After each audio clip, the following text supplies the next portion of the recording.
दोस्तों, क्या आप जानते हैं हम एक बहुत बड़े झूठ के साथ जी रहे हैं। एक झूठ जो हमें तनाव का शिकार बनने के लिए मजबूर करता है। हमें आज भी टेलीविजन, मैगजीन और सोशल मीडिया के माध्यम से हजारों खूबसूरत तस्वीरें परोसी जाती हैं, जो हमें हमारे जहन में एक परफेक्ट मैन जो एक खूबसूरत मुस्कुराहट के साथ एक चमकीली और महंगी कार चलाते हुए एक शानदार जीवन जी रहा है, और फिर हमें ये सब चीजें आसानी से बेच दी जाती हैं। हमारी यही आकांक्षा यानी एस्पिरेशन बाजार और मांग की अर्थव्यवस्था है। मगर हम ये भूल जाते हैं कि ये हमारी आकांक्षा ही हमारे दुखी होने का सबसे बड़ा कारण है। निराशा हमारा दम घोटने लगती है। यह हमारी युवा पीढ़ी को भटका रही है। जब हमारी अपेक्षा पूरी नहीं होती है तो हर छोटी समस्या भी बड़ी लगने लगती है, और तो और जीवन एक संकट लगने लगता है। हे दोस्तों, टॉकिंग बुक्स में आपका स्वागत है। हमारा मिशन एक समय में जीवन और विचार बदलने में मदद करना है। यह पुस्तक not the sweat the small stuff हमें सिखाती है कि हर दिन कुछ आसान कदम कैसे जीवन को शांत और सुंदर बना सकते हैं। यह सब परिप्रेक्ष्य के बारे में है। परिप्रेक्ष्य यानी पर्सपेक्टिव। हम में से कुछ उस कार चालक की तरह हो सकते हैं जो सड़क पर ट्रैफिक से लेकर अन्य ड्राइवर्स तक सभी को अपनी खराब ड्राइविंग के लिए दोष देता है। वे आसानी से निराश हो जाते हैं, यहाँ तक कि उनके सर से उड़कर जाने वाला कौवा भी उन्हें पागल बना देता है। अंत में वे अपने गंतव्य तक पहुंचते तो हैं, मगर बेहद दुखी मन से। वहीं अगर हम किसी दूसरे चालक को लें जो अब एक अलग दृष्टिकोण रखता है, जैसे वे स्वीकार करते हैं कि वे सही ड्राइवर नहीं है, इसीलिए वे इसके आसपास अपनी उम्मीदों यानी एक्सपेक्टेशंस का प्रबंधन करते हैं, जैसे ट्रैफिक से बचने के लिए थोड़ा जल्दी निकलना या कोई दूसरा कम व्यस्त मार्ग का चुनाव करना। वे सड़क पर बेहतर ध्यान केंद्रित करते हैं और कम गलतियां करते हैं। वे दूसरों लोगों की गलतियों के बारे में भी सोचते हैं और अंत में वे हंसी खुशी यानी विनिंग फ्रेम ऑफ माइंड से अपने गंतव्य तक पहुंचते हैं। जब आप अपने दोषों को सहजता से अपनाते हैं तो आप जीवन से अपनी उम्मीदों को मैनेज करना शुरू करते हैं। आप दूसरों की आलोचना करने के लिए इतने कठोर या त्वरित नहीं होते हैं, बल्कि आप दूसरों और अपने खुद के प्रति भी अधिक दयालु भाव रखते हैं। जब आप अधिक धैर्यवान और बेहतर श्रोता होंगे, तभी आप अपने और दूसरों में सर्वश्रेष्ठ बदलाव लाने में सक्षम होंगे। सुपर अचीवर कौन है? आखिर कौन है ये लोग? क्या आपको लगता है कि एक सज्जन और शांति प्रिय व्यक्ति सुपर अचीवर नहीं हो सकता है? सज्जन और शांत लोग निष्क्रिय नहीं हैं, वे अधिक केंद्रित हैं। शांत चित्त एकाग्रता का आसन है। सिर के माध्यम से दौड़ने वाले विचार आपको बहुत व्यस्त महसूस कर सकते हैं, लेकिन यह इतना व्यस्त नहीं है क्योंकि ये शोर है। श्रिल अलार्म हर समय हमारे दिमाग के कंप्यूटर में रहता है, हमें रिमाइंडर करता है और हमारी कार्य सूचियों का पीछा करता है। इसका मतलब है कि किसी भी रचनात्मक चीज के लिए बहुत शोर होता है जो हमारे दिमाग में कोई भी रचनात्मक कार्य नहीं होने दे रहा है। रचनात्मकता और प्रेरणा शांति से आते हैं। वो अपनी जड़ें शांत मन की नरम और ठंडी जमीन पर फैलाती है। यदि आंतरिक वातावरण यानी आपका मन स्थिर और शांतिपूर्ण है तो कोई भी कुशल हो सकता है।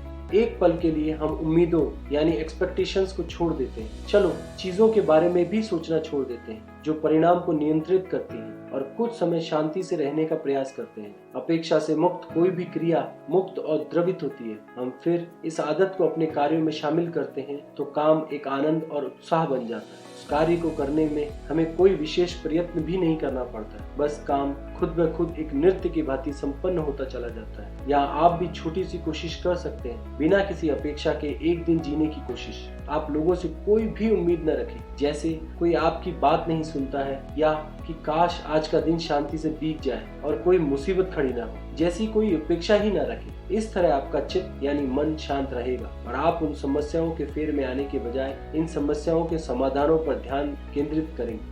तत्काल समाधान हमेशा सबसे अच्छे नहीं होते। धीमे चलें, अपने दिमाग को एक समस्या दें और उसका समाधान खोजने में थोड़ा समय दें। सब कुछ आपातकाल यानी इमरजेंसी नहीं हो सकता है। अपने दिमाग को खुला रखें, उसे काम करने के लिए थोड़ा समय दें। हम हमेशा एक स्थिति को नियंत्रण करने के लिए भाग रहे हैं, लेकिन नियंत्रण एक भ्रम है। यह अनावश्यक तनाव पैदा करता है और साथ ही हताशा। इसके बजाय जीवन के साथ शांति बनाएं, जीवन को बहने दें। यह नियंत्रण के लिए एक अंतहीन लड़ाई नहीं है। जब हम जीवन के साथ एक तालमेल और संतुलन बनाते हैं तो हम जीवन में पावर ऑफ पीस यानी शांति की शक्ति का अनुभव करते हैं। इसे आप विचारों में लचीलापन भी कह सकते हैं। यह नियंत्रण की शक्ति के विपरीत शक्ति है। एक सॉफ्ट पावर रचनात्मकता और आत्म प्रेरणा का रहस्य है। इससे प्रेरणा मिलती है। नियंत्रण खो जाने या असुरक्षा की भावना खत्म हो जाने का डर हमें इतना भंगुर यानी नाजुक बना देता है कि वह हमारी क्षमता को खा जाता है। हम आक्रामक प्रतिस्पर्धा के माध्यम से जो कुछ भी हासिल करते हैं वह भय से लड़ने के बिना प्राप्त करने की तुलना में बहुत कम है। जब आप तैयार चीजों को रोकते हैं तो आप अपनी क्षमता का पूरा उपयोग करना शुरू करते हैं। आपको चीजों को फिर से बनाने और उसे बेहतर करने में मजा आता है।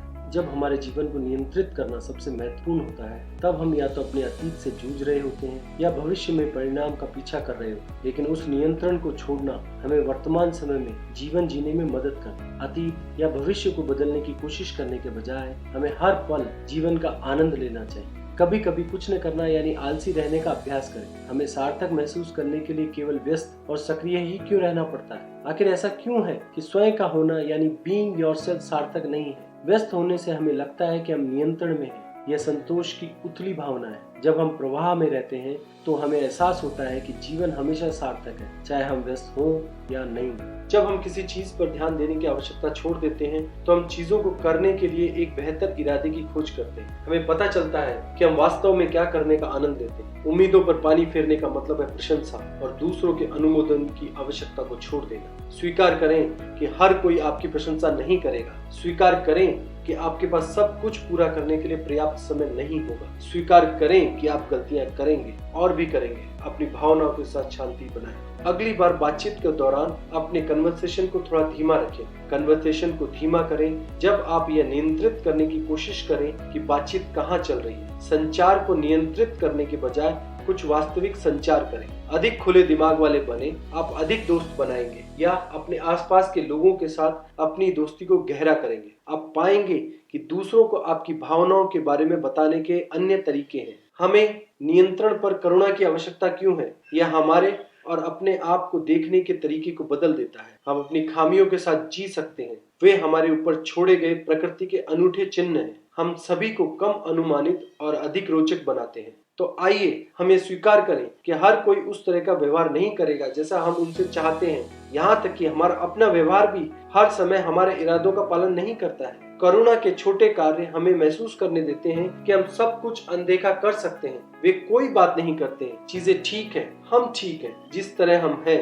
करुणा हमें जुड़ने में मदद करती है। साथ ही योग हमें पर्यावरण के साथ वर्तमान क्षण के साथ जुड़ाव बढ़ाता है। यह मन और शरीर का लचीलापन लाता है। संतुलन और शक्ति के माध्यम से स्थिरता लाने के लिए योग का अभ्यास करें। इसीलिए आखिरकार क्या हम अपनी परेशानियों से बड़े हो सकते हैं? जब चीजें निराशाजनक हो जाती हैं तब तनाव जीवन का तरीका बन जाता है। तो क्या चीजों से निपटने का एक वैकल्पिक तरीका है?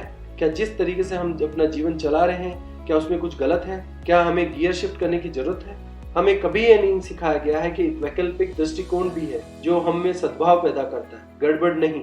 आप अपने प्रयास के परिणाम को कभी भी नियंत्रित नहीं कर सकते। जीवन हमारे नियंत्रण में नहीं आता। वैकल्पिक दृष्टिकोण यह है कि हमें प्रवाह के साथ जाना चाहिए। हमें जीवन के साथ शांति बनाना चाहिए, इसे बहने देना चाहिए। जीवन का महान विज्ञान कहता है कि प्रवाह के साथ जाना जीवन जीने का स्थायी तरीका है। यह हम में ऊर्जा का निर्माण करता है। ऐसे ही जब हम नदी के साथ बह रहे हैं उससे लड़ नहीं रहे। दोस्तों, आपको टॉकिंग बुक्स का एपिसोड कैसा लगा? अपनी टिप्पणियों से हमें अवगत कराएं और हमें लाइक दें। हमारे चैनल को सब्सक्राइब करें। यह वास्तव में हमें आपके लिए बेहतर और बेहतर वीडियोस बनाने के लिए प्रेरित करता है। धन्यवाद।